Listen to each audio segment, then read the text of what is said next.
উচ্চ মূল্যের জ্বালানি আমদানিতে বিদ্যুৎ উৎপাদনের খরচ বেড়েছে। তাই বড় অঙ্কের ভর্তুকির চাপ কমাতে বিইআরসিতে বিদ্যুতের দাম বাড়ানোর সুপারিশ পাঠিয়েছে বিদ্যুৎ বিভাগ। প্রস্তাবনা অনুযায়ী নিম্ন আয়ের গ্রাহকের ওপর কোনো রকম চাপ না দিয়ে বিদ্যুতের দাম বাড়তে পারে। প্রতি ইউনিটে সর্বোচ্চ ১.৫ টাকা পর্যন্ত বাড়িয়ে নতুন দর জুন থেকেই কার্যকর করতে চায় সরকার। ২০২০ থেকে ২০২৪ সালের ফেব্রুয়ারি পর্যন্ত দেশে ৪ দফা ভোক্তা পর্যায়ে মোট ২৫.৫% বিদ্যুতের দাম বাড়ে। তারপর গত ২ বছরের বেশি সময় দাম অপরিবর্তিত রয়েছে। কিন্তু গত অর্থ বছরের মতো চলতি বছরও বিদ্যুৎ খাতে বিশাল অঙ্কের ভর্তুকি গুনতে হিমশিম খাচ্ছে সরকার। মধ্যপ্রাচ্য যুদ্ধের জেরে বিশ্ববাজারে জ্বালানির দাম বেড়ে যাওয়ায় আরও বেড়েছে বিদ্যুতের উৎপাদন খরচ। ভর্তুকির চাপ কমাতে অর্থমন্ত্রীর নেতৃত্বে বাণিজ্য ও জ্বালানি মন্ত্রণালয়ের উচ্চ পর্যায়ের কমিটি বিদ্যুতের দাম বাড়ানোর সুপারিশ করেছে, যা পাঠানো হয়েছে বাংলাদেশ এনার্জি রেগুলেটরি কমিশনে। হ্যাঁ, সুপারিশ আসছিল, বাট পরে ফলোড বাই প্রস্তাব অলসো প্রপোজাল আসছে ফ্রম পিডিবি আর কি 17%, 17 থেকে 21% পাইকারিতে, আর খুচরাতে আনুপাতিক হারে বলছে। এটা ওই কমিটির সুপারিশ ছিল এরকম আর কি। বিদ্যুৎ বিভাগের প্রস্তাব, মাসে ৭৫ ইউনিট পর্যন্ত ব্যবহারকারী গ্রাহকের জন্য দাম বাড়বে না। মোট গ্রাহকের ৬৩% এমন লাইফলাইন শ্রেণীর।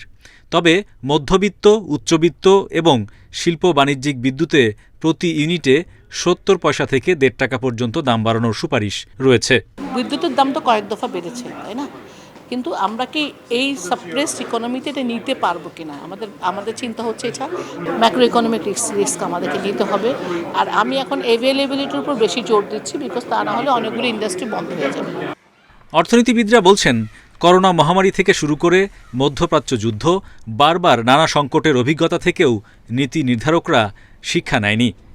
দেশের জ্বালানি ও বিদ্যুৎ খাতে খরচের চাপ কমাতে দূরদর্শী নীতির অভাব দেখছেন তারা। একটা হচ্ছে আমাদের রিনিউয়েবলের দিকে যেতে হবে, সো দ্যাট আগামী দিনগুলোতে আমরা এনার্জি ইম্পোর্টের উপরে ডিপেন্ডেন্ট না হই। আমাদের দুর্ভাগ্য 18 মাসে আমরা রিনিউয়েবলের কোনো প্রোগ্রেস করতে পারিনি। ইনফ্যাক্ট আমরা রিনিউয়েবলের কন্ট্রাক্টগুলো ডিসকন্টিনিউ করেছি। এখন আমাদের রিনিউয়েবল মাত্র 5%।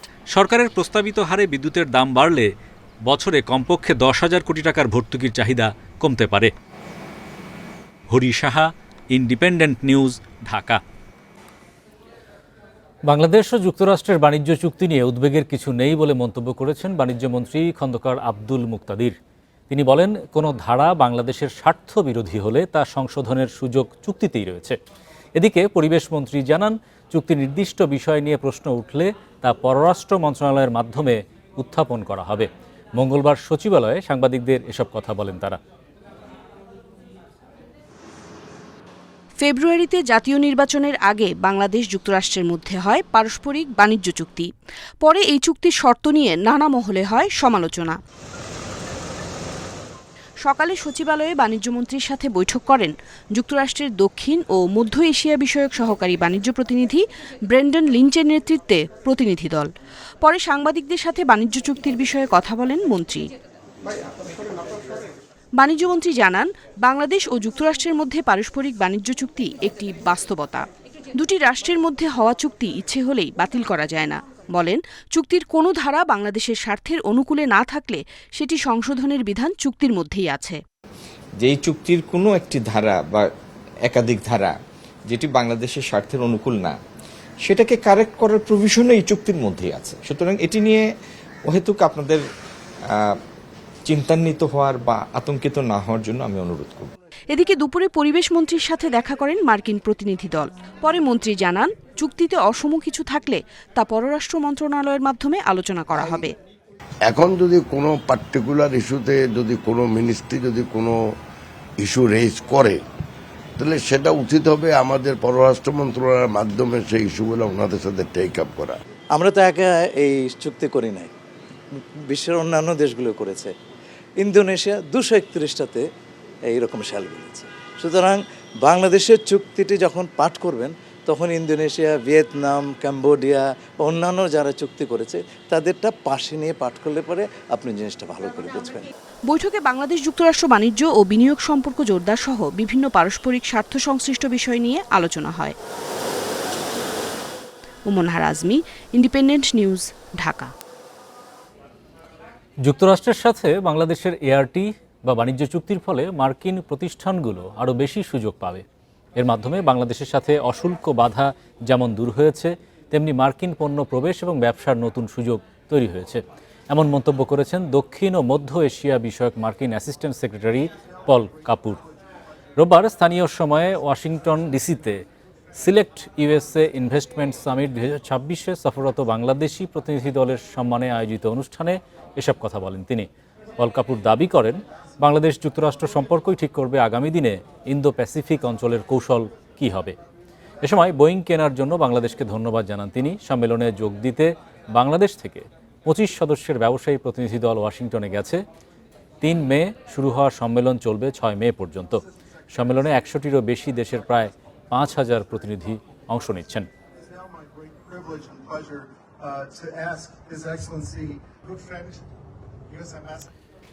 চলতি মাসে সৌদি আরব ও সংযুক্ত আরব আমিরাত থেকে 3 ধাপে 3 লাখ টন অপরিশোধিত জ্বালানি তেল অর্থাৎ ক্রুড অয়েল দেশে আসছে।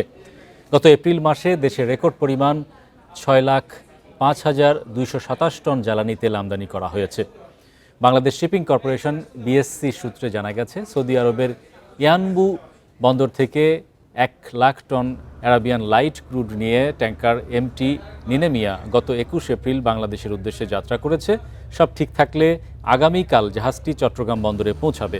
ফলে দীর্ঘ 3 সপ্তাহ পর আগামী সপ্তাহেই আবারও উৎপাদনে ফিরছে দেশের একমাত্র রাষ্ট্রীয় শোধনাগার ইস্টার্ন রিফাইনারি।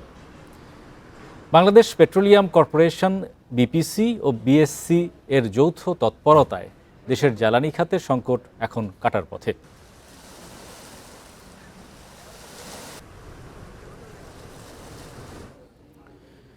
সুকুক বিনিয়োগে অংশগ্রহণ বাড়াতে ইনভেস্টর আইডি খোলা সহজ করল বাংলাদেশ ব্যাংক। এছাড়া কোন খাতে কত মাশুল দিতে হবে সে বিষয়েও বাংলাদেশ ব্যাংক এক প্রজ্ঞাপন দিয়েছে। নতুন নির্দেশনা অনুযায়ী সুকুক বিনিয়োগে আইডি খোলা, প্রাথমিক নিলামে অংশগ্রহণ ও বার্ষিক রক্ষণাবেক্ষণ মাশুল প্রতিটি ক্ষেত্রে সর্বোচ্চ 200 টাকা নির্ধারণ করা হয়েছে। প্রাতিষ্ঠানিক বিনিয়োগকারীদের ক্ষেত্রে এই মাশুল প্রতি ক্ষেত্রে সর্বোচ্চ 500 টাকা। এছাড়া সেকেন্ডারি মার্কেটে প্রতি লেনদেনের জন্য 100 টাকা মাশুল দিতে হবে। বিনিয়োগকারীরা বছরে একটি আয়কর সনদ বিনামূল্যে পাবেন, তবে এর বাইরে প্রতিটির জন্য ব্যক্তি পর্যায়ে সর্বোচ্চ 200 টাকা এবং প্রাতিষ্ঠানিক পর্যায়ে সর্বোচ্চ 500 টাকা মাশুল প্রযোজ্য হবে। মুনাফা, ভাড়া বা আসল পরিশোধের ক্ষেত্রে ব্যাংক কোনো মাশুল নিতে পারবে না।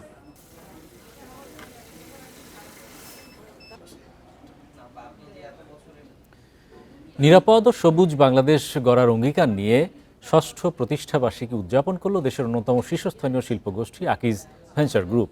এ উপলক্ষে Akij renewable energy and automobile limited Tejgaon experience সেন্টারে অনুষ্ঠানের আয়োজন করা হয়। এ সময় জানানো হয়, কার্বন নিঃসরণ কমাতে ইলেকট্রিক কার, সাশ্রয়ী পাবলিক বাস ও ইভি ট্যাক্সি সার্ভিস চালুসহ বাংলাদেশে বিস্তৃত চার্জিং নেটওয়ার্ক স্থাপন করবে আকিজ। এছাড়াও রিসাইক্লিং প্ল্যান্ট বছরে 1000 টন প্লাস্টিক রিসাইকেল করে 100% ফুড গ্রেড রেজিন তৈরি করা হবে। সোলার এনার্জি এবং উইন্ডো চার্জিং সোলার প্রযুক্তির মাধ্যমে আধুনিক, সাশ্রয়ী ও পরিবেশ বান্ধব উদ্ভাবনী উদ্যোগ নিয়েছে আকিজ ভেঞ্চার। অনুষ্ঠানে উপস্থিত ছিলেন আকিজ গ্রুপের পরিচালক, কর্মকর্তা সহ অনেকেই।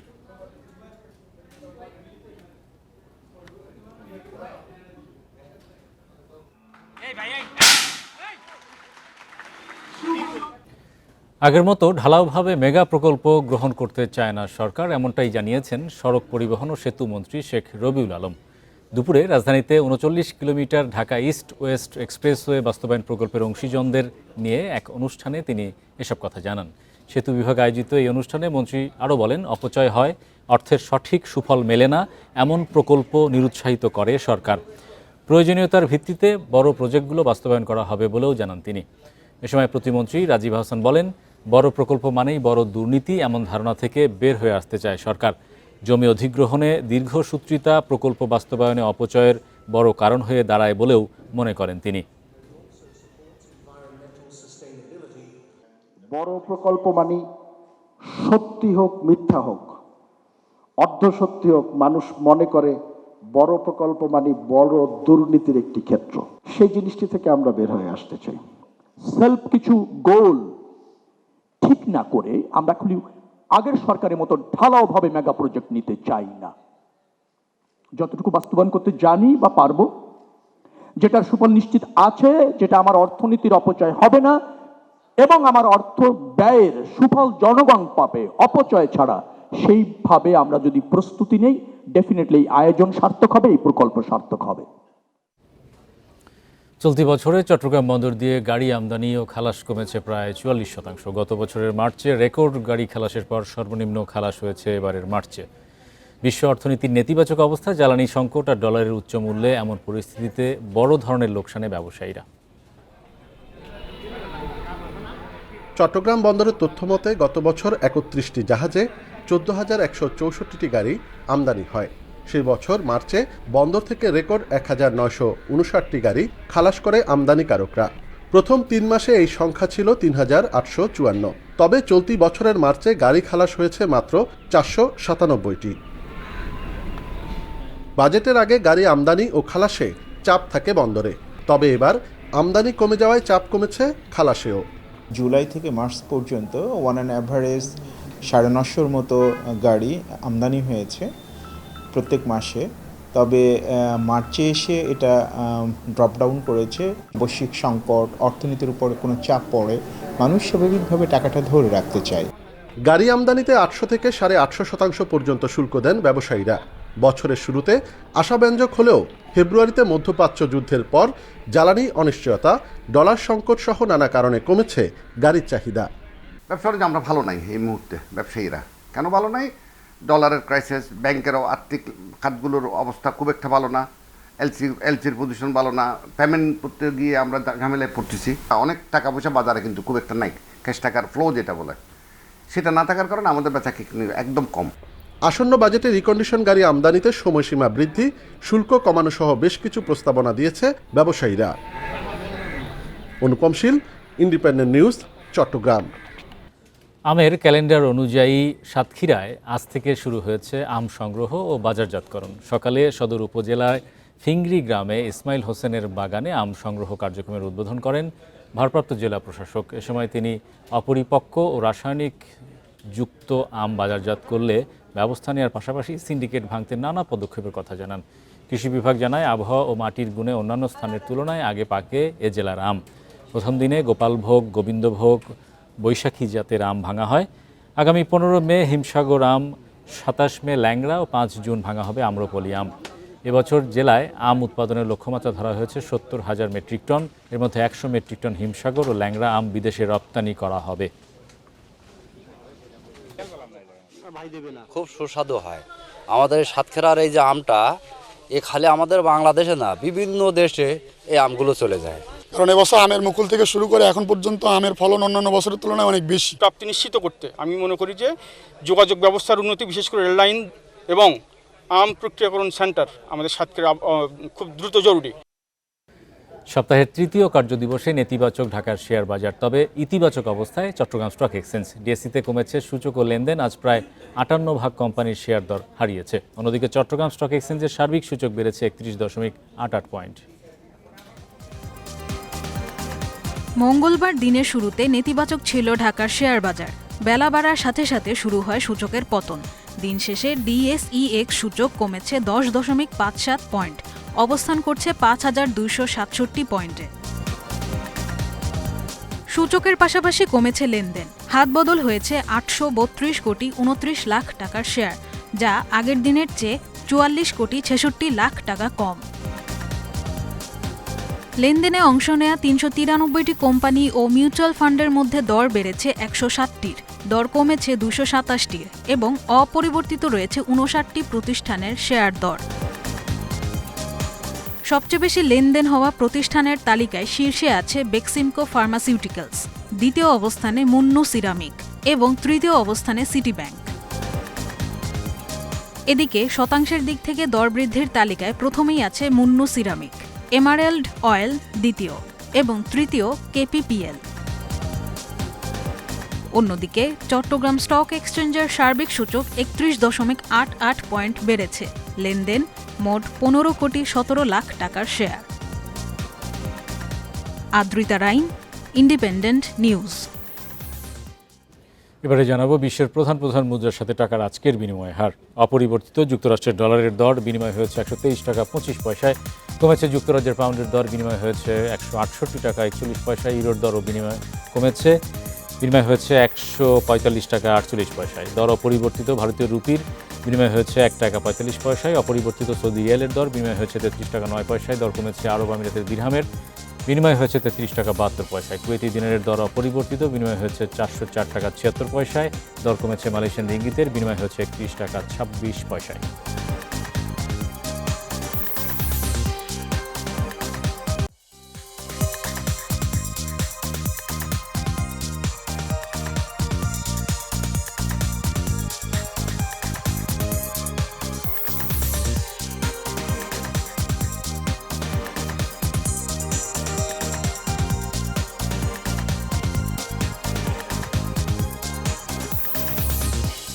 এই ছিল আজকের অর্থনীতি সারাদিনে। ইন্ডিপেন্ডেন্ট টেলিভিশনের সব খবর জানতে চোখ রাখুন ফেসবুক, ইউটিউব এবং এক্সে। আমন্ত্রণ আমাদের পরের আয়োজন।